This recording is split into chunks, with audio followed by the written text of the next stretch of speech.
श्री कृष्ण भगवान विष्णु के पूर्ण अवतार थे। महाभारत के अनुसार श्री कृष्ण एक अति बलशाली अलौकिक योद्धा थे। इस वीडियो में हम भगवत पुराण और महाभारत का संज्ञान लेकर जानेंगे कि उनकी और बलराम जी की मृत्यु कैसे हुई थी और मृत्यु उपरांत उनके शरीर का क्या हुआ। प्रद्युम्न, संभ और अनिरुद्ध के मारे जाने के उपरांत श्री कृष्ण अपने बड़े भाई बलराम जी से मिलने के लिए निकले, जो उस समय जंगल के बाहरी छोर पर विराजमान थे। बलराम जी ने समुद्र तट पर बैठकर एकाग्रचित से परमात्मा का चिंतन करते हुए अपनी आत्मा को आत्म स्वरूप में ही स्थिर कर लिया और मनुष्य शरीर छोड़ दिया। श्री कृष्ण ने वहाँ देखा कि बलराम जी योग मुद्रा में लीन हैं और तभी उनके मुख से एक विशाल काय सर्प निकला, जिसके 1000 सिर थे। वह पर्वत जितना बड़ा था। श्री कृष्ण ने उस सर्प को समुद्र में जाते हुए देखा। बलराम जी के प्राण त्याग देने के उपरांत श्री कृष्ण जानते थे कि अब सब समाप्त हो चुका है। वे कुछ देर वन में विचरते रहे और फिर वह एक पीपल के पेड़ के तले जाकर चुपचाप धरती पर ही बैठ गए। श्री कृष्ण ने उस समय अपना चतुर्भुज रूप धारण कर रखा था और समस्त दिशाओं को अंधकार रहित प्रकाशमान कर रहे थे। उस समय भगवान अपनी दाहिनी जांघ पर अपना बायां चरण रखकर बैठे हुए थे। उनका लाल लाल तलवा रक्त कमल के समान चमक रहा था। तभी वहाँ से जरा नामक एक बहेलिया गुजर रहा था। उसे दूर से श्री कृष्ण का लाल लाल तलवा हिरण के मुख के समान जान पड़ा। उसने उसे सचमुच हिरण समझकर उसे अपने बाण से भींग दिया। जब वह पास आया तब उसने देखा कि अरे, ये तो चतुर्भुज पुरुष है। अब तो वह अपराध कर चुका था, इसलिए डर के मारे कांपने लगा और श्री कृष्ण के चरणों पर सिर रखकर धरती पर ही गिर पड़ा। उसने कहा कि हे मधुसूदन, मैंने अनजाने में ये पाप किया है। कृपया आप मेरा अपराध क्षमा कीजिए या आप मुझे अभी के अभी मार डालिए, क्योंकि मर जाने पर मैं फिर कभी आप जैसे महापुरुष का ऐसा अपराध न करूंगा। इस पर श्री कृष्ण ने कहा, हे जरे, तू डर मत।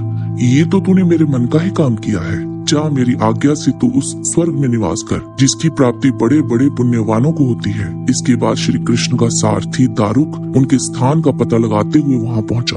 उन्हें देखकर दारुक के हृदय में प्रेम की बाढ़ आ गई और नेत्रों से आंसू बहने लगे। वह रथ से कूदकर भगवान के चरणों में गिर पड़ा। वहाँ दारुक के सामने ही भगवान का गरुड़ ध्वज, रथ, पताका और घोड़ों के साथ आकाश में उड़ गया। उसके पीछे पीछे भगवान के दिव्य आयुध भी चले गए। यह सब देखकर दारुक के आश्चर्य की सीमा न रही। तब श्री कृष्ण ने दारुक से कहा, अब तुम द्वारका चले जाओ और वहाँ यदुवंशियों के पारस्परिक संहार, भैया बलराम जी की परम गति और मेरे स्वधाम गमन की बात कहो। उनसे कहना कि अब तुम लोगों को द्वारका में नहीं रहना चाहिए। मेरे ना रहने पर समुद्र उसको डुबा देगा। सब लोग अपनी धन संपत्ति, कुटुंब और माता पिता को लेकर इंद्रप्रस्थ चले जाएं। दारुक के चले जाने पर ब्रह्मा जी, शिव, पार्वती, इंद्रादि लोकपाल, बड़े बड़े ऋषि मुनि, यक्ष, राक्षस, अपसराएं अथवा मैत्रेय आदि ब्राह्मण भगवान श्री कृष्ण के परम धाम प्रस्थान को देखने के लिए वहाँ उत्सुकता से आए। उनके विमानों से सारा आकाश सा भर गया और वे बड़ी भक्ति से पुष्पों की वर्षा कर रहे थे। श्री कृष्ण ने ब्रह्मा जी और अपने विभूति स्वरूप देवताओं को देखकर अपने आत्मा को स्वरूप में स्थित किया और कमल के समान नेत्र बंद कर लिए। आगे हम बात करेंगे कि आखिर श्री कृष्ण के शरीर का क्या हुआ। इसका उत्तर हमें महाभारत के मौसल पर्व अध्याय 7 में मिलता है। बलराम जी और श्री कृष्ण के प्राण त्यागने के उपरांत अर्जुन द्वारका पहुँचे थे। वहाँ पहुंचकर वह मंत्रियों से बोले कि मैं वृष्णि और अंधक वंश के लोगों को अपने साथ इंद्रप्रस्थ ले जाऊंगा, क्योंकि समुद्र अब इस सारे नगर को डुबो देगा। इंद्रप्रस्थ में चलने पर यह श्री कृष्ण पौत्र वज्र तुम लोगों के राजा बनाए जाएंगे।